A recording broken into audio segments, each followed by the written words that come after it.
LeBron James movie Houseparty cut from HBO Max. LeBron James, who has become as known for his activism, was just dealt a tough blow from HBO. The network has shelved the reboot of the popular 90s movie Houseparty. The movie, which announced in 2018, was set to be delivered by Spring Hill Entertainment and New Line Cinema. This is definitely not a reboot. It's an entirely new look for a classic movie, of course. Of course it is. It's an entire new look, and it drowning in critical race theory and anti-whiteism, and of course pointing the finger, so to speak, at every single person who is not an actual victim and calling them such. To partner with his creative team to bring New Houseparty to a new generation is unbelievable. It's fun. An honor when I got the opportunity to produce it and reboot the whole movie. I had so much fun as a kid watching the movie when I was growing up as a youngster. I was like, man, I hope I have an opportunity just to go to one of these house parties where it's just a bunch of fun joking around and a lot of dancing, people having a good time. Within the past few weeks, at least 6 Warner Brothers movies have been removed from HBO Max. Moonshot, a sci-fi rom-com starring Lena Condor. See, that's the problem right there. You're combining. I mean, I guess you could make it. I guess you can do those things. I guess you could. It's like don't, if it's not broke, don't fix it. It's like, okay, a sci-fi rom-com. The people who watch sci-fi movies aren't going to be if you're in the mood for I don't know. Maybe it's a recipe for gold. I don't know, but apparently it isn't. So because it was canceled. Super Intelligence, starring Melissa McCarthy, Robert Zemeckis, remake of The Witches. I mean, it's all going to be it looks like a bunch of woke bullshit that is like The American Pickle, starring Seth Rogen as an immigrant who wakes up after being pickled for 100 years. I mean, you got to be kidding me. Like who's in the boardroom and says, yeah, that's a good idea.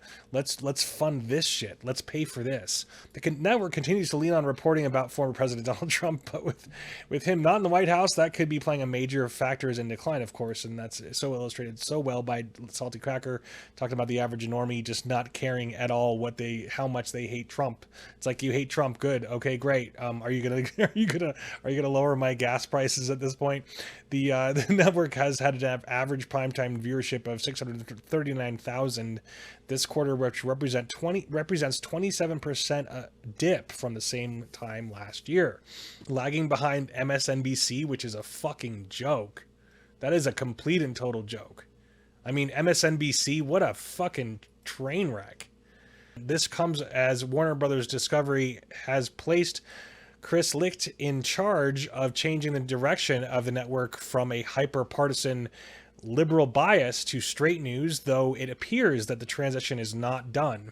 Now, 3 months into Licht's tenure, the network finds itself facing big questions about how it can continue to expand its business with a moonshot streaming service dead and the traditional TV business in structural decline. Projections from the global market intelligence say CNN's profitability is on a pace to decline to $956 million this year. I'm surprised that they're making that much, honestly. That might be a fake number. Who knows at this point? Everything else they do is fake, so why not produce phony numbers to make people think they're still in the game? That would mark the first time since 2016 that the network had dipped below $100 billion in profit, according to the 3 people familiar with its operations.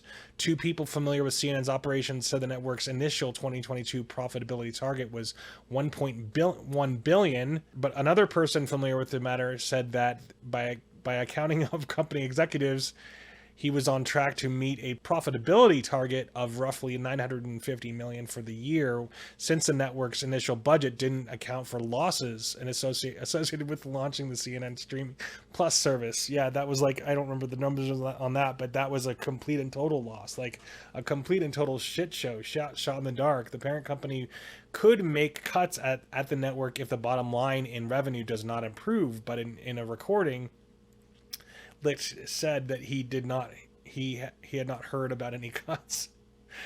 Just the woke ideology. It's just that's why they want to get rid of the money so they can devalue everybody's currency and make their currency somehow, everything else, something else will be the currency, something else other than the actual legal tender.